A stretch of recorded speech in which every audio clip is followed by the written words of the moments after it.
Alistair. Alistair. Pakopya. I'm searching to behold the stories that I told when my back is to the world that was smiling when I turned. Alistair, ano score mo? Bakit? Ano score mo, sabi? 48 out of 50. Then bakit bagsak ako tapos ang taas-taas ng score mo? Alam ko kasing kokopya ka kaya minali ko muna yung mga sagot ko. Bakit? Akala ko ba gusto mo ko? Abuso ka ni. I hate you. Aral din pag may time, Martha, ha?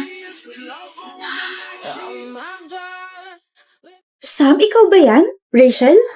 OMG, ang laki na ng pinagbago mo. When was the last time we saw each other? Senior high, diba? My gosh, that was 7 years ago already. Tanong mo, sagot mo. Sige na, ikaw na bida-bida ka pa rin. Fanira ka pa rin ng araw. You have time ba? Let's catch up. Sure. Kamusta ka na, Sam? Bakit hindi ka nagpunta ng senior high reunion natin last month? Hindi naman ako kailangan doon, tsaka busy ako eh. Busy din naman kami, no? Nagulat nga kami, hindi kayo magkasama ni Ali in the senior high, hindi kayo mapaghiwalay. Wait, totoo nga ang chismis. Hindi na talaga kayo friends? Ano ba nangyari? Hindi rin niya sinagot yung tanong namin eh. Pero mo phone mo. Yung phone ko! Ano meron? Yung phone ko nawawala. Nawawala? Hawak mo lang kanina yun, Ali. Hulo ka, Sam, wala. Naiwan ko yata dun sa kinainan nating fast food resto. Wala na rin dito sa bag ko. 1 hour ago pa yun, te.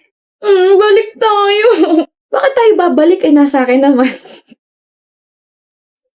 Visit ka. Wait lang.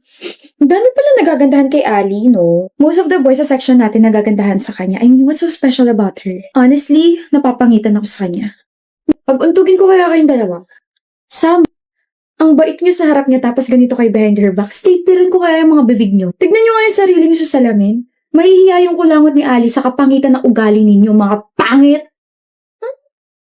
Sino na naman kaaway mo? Sila Gia, pinaplastikal pala ng mga yun. Oh, well, tandaan mo to, Alia. Maganda ka, tsaka matalino ka. Halika, lilibre kita ice cream. Gusto ko yung pinakamalaking ice cream. Shh, manahimik ka nga, tig 10 pesos lang yung kaya ko. Break na kami. Ha? Bakit? I was rooting for you guys. Akala ko forever na kayo. No, magkabalikan kayo, Sam. 3 years. Sayang yung 3 years. Niloko ko eh. Seryoso? Saan pupunta? Sasapakin ko lang yung ex mo. Hoy, ano ka ba? Parang siya yung biglang niloko, ha? Hoy! Ba't ganyan itsura mo? Magkaiba na tayo ng school, Sam. Mamimiss kita. Ano magagawa ko? Hindi ko naman afford yung papasukan mo school. Ako na lang magpapaaral sa'yo. Manahimik ka nga. Pwede naman tayo magkita palagi. Isang chat or tawag mo lang. Sige, pupunta na ako agad sa bahay niyo. Okay. Bakit, Sam? Oh, nasa tapat ako ng bahay niyo. May dala akong pizza. Huh? I miss you, best friend. Bakit nandito ka, Sam? Sabi mo last week magkita tayo ngayong araw. Sabi mo mismo na yung best friend mo. Duh. Sinabi ko yun? Sam, kasi, I'm with my college friends and we're currently hanging out. Pwede bang next time na lang? I promise babawi ako sa'yo. Ganun ba? Sige, next time na lang. Uwi na ako. Yay! Huh.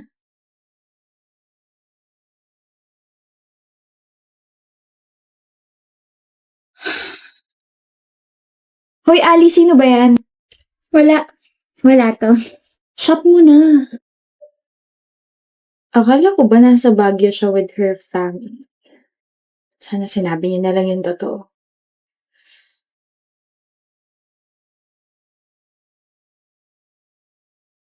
Sid! Happy birthday! You're here, Sam. Malamang nandito ako. Best friend mo ko eh. Tsaka hello, nagsend ka kaya ng invitation sa akin. Nasendan kita ng invite. Ang invited lang kasi ngayon yung mga kaibigan ko. Hindi ba tayo magkaibigan? Magkaibigan! I mean, blockmates. Yeah, invited kasi ngayon, mga blockmates ko and... Sige, alis na lang ako. Next time na tayo mag-celebrate. No, Sam. You can stay. We'll hang out later. Tapos, ano ba? Ipapakilala sa mga blockmates ko and then... Oh my gosh, Ali. My girls, you came! Oh my gosh. At pumasok na nga po sila sa loob at naiwan ako rito. Sige, uwi na ako. I'm sorry I'm late, Sam, but long time no see. Okay lang, pero alam mo ba nagtatampo ko sa'yo? Nagtatampo ka sa akin? Bakit hindi ka nakapunta nung birthday ko kahit na sinabi mo pupunta ka? Nakalimutan ko yung birthday mo. Nag-birthday ka na ba? Oh, shucks. I forgot. Okay lang ba tayo, Ali? Of course, okay tayo. I mean, niyaya nga kita makipagkita ngayon, di ba? Ali? Teya? 30 minutes na yung nakakalipas pero hindi na bumalik si Alice sa upuan niya. Pagtingin ko sa kanila, she was already eating with her friend. Umorder sila ng pasta. Tinignan ko yung sinerve na pasta sa harap ko. Malamig na.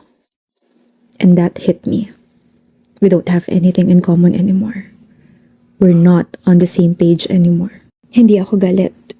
I will still be happy for my best friend because she found new friends that can bring out her energy more.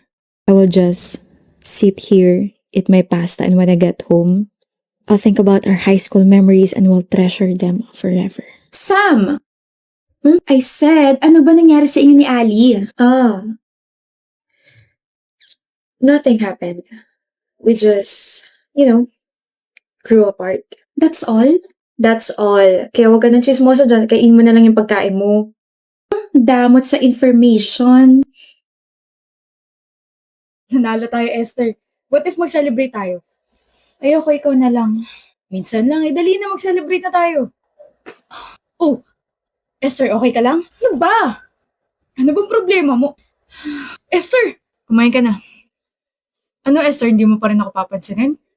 Nung nagising ka, wala ka man lang reaction kung bakit nandito ako. Nung sinabi ko nag-aalala ka, wala ka pa rin sinabi. Kausapin mo naman ako. Hindi mo na dapat ako dinala dito, Rave. Napaka-OA mo, tsaka bakit nandito ka pa? Kasi, iwan mo na ako, kaya ko na sarili ko. Acid reflux lang to, makakalabas din ako maya-maya. Lagi ka raw nandito, ibig sabihin, hindi mo inaalagaan yung sarili mo, Esther. Ano ba yung nasa utak mo, ha? Puro aral na lang, ganun. Tapos ano, pagkain mo, mga libro. Baka hanggang sa panaginip, nag-aaral ka pa rin. Paano magagawa ko? Hindi naman ako katulad mo na mayaman na pwedeng pa-chill-chill lang sa tabi. Kailangan ko ma-maintain yung scholarship ko, Rave. Just let me help you. Hindi ko nga kailangan ng tulong mo, umalis ka na sabi. Tigas mo, Esther, alam mo ba yun? Ikaw na nga yung tinutulungan, ikaw pa yung galit. Alam mo, bahala ka na sa buhay mo. Himala, hindi mo inaasar ngayon si Esther. Mas mataas yung score mo sa kanya, di ba? O anong paki ko? Bago yan ah. Break na ba kayo? Ulul.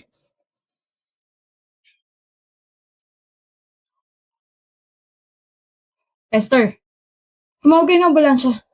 Esther, gising! Ano ba yun? Akala ko nahimatay ka na naman. Huwag ka nga matulog ng ganun. Parang hindi ka humihingi. Nakatulog lang ako, Rave. Tsaka, akala ko ba bahala na ako sa buhay ko? Akala ko ba? Parang paki ko. Ay, nahiya. O, pagkain. Mamaya, kain. Sasabayan kita, Esther. Kumain ka muna. Busog. Sorry. Sorry saan? You were just trying to help me pero tama yan, Esther. Maging aware ka sa ginawa mo. Nangaasar ka ba, Rave? Pinaparealize ko lang sa'yo na mali ka. Di mo rin naman ako natiis. Di mo kasi alam kung gaano kakaputla nung dinala ka sa ospital. First time kong makakita ng ganun, sobrang nag-alala ko, promise. Akala ko nga mamamatay ka na tapos malaman-laman ko na pabalik-balik ka pala dun, hayop na yan.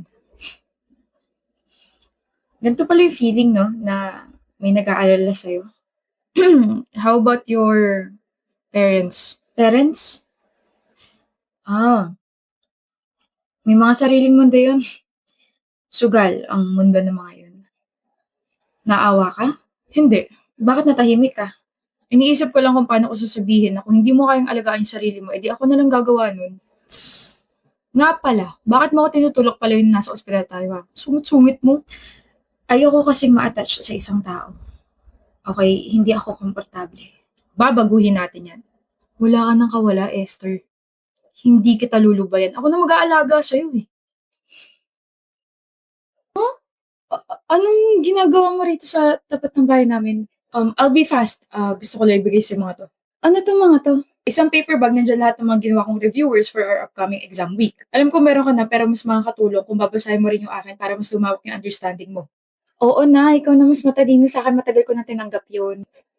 Talaga. Etong isang paper bag, pagkain natin. Huh? Dito ka kakain?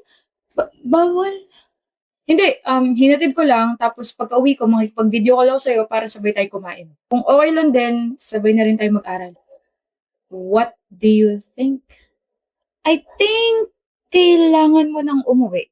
Sabay tayo, huwag mo munang kakainin nga, magtatampo ko. Babush!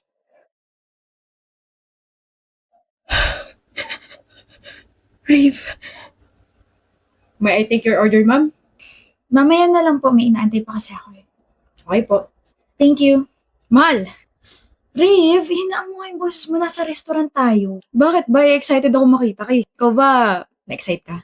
Hindi. Tigas mo pa rin talaga, Esther, no? At ang OA mo pa rin talaga. Sige, pagbibigyan ka ngayon, Esther. Pero anyway, kaya medyo na-late ako. Kasi muntik na akong mabangga na sasakyan. Walang June na yan. Ano? Ayos ka lang ba? Oo naman. Sabi ko kasi marami pa akong pangarap kasama ka. Lapitin ka talaga ng mga disgrasya, no? Alam mo, konti na lang, hindi na kita papayagan mag-drive at saka mag-commit mag-isa. Speaking of disgrasya, naalala mo yung munti ka na mabangga 6 years ago? Ganon na ganon yung feeling ko every time na may kinukwento ka na ganyan. Naalala ko yun, naiyak ka pa nga sa kabi. Bakit ka umiiyak?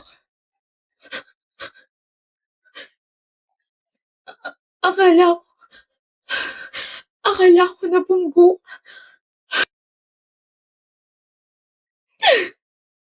Alam mo ba, yun yung time na na-realize ko na gustong-gusto na talaga kita. Like, what if nabangga ka talaga? Eh di napahiga na ako nun. Sayang, sana tinuloy mo na tapos doon ka na natulog. Alam mo, mahal, wala ka pa rin kupas. Ang corny-corny mo pa rin mag-joke. Sabi ko naman kasi sa'yo, mag-enroll ka na sa club ko. Club? The Anti-Kakornihan Club. O, saan ka pupunta? Sa CR, sama ka. Pwede? Manahimik ka nga dyan. Love you, Esther. Oo na, I love you too. Kilig.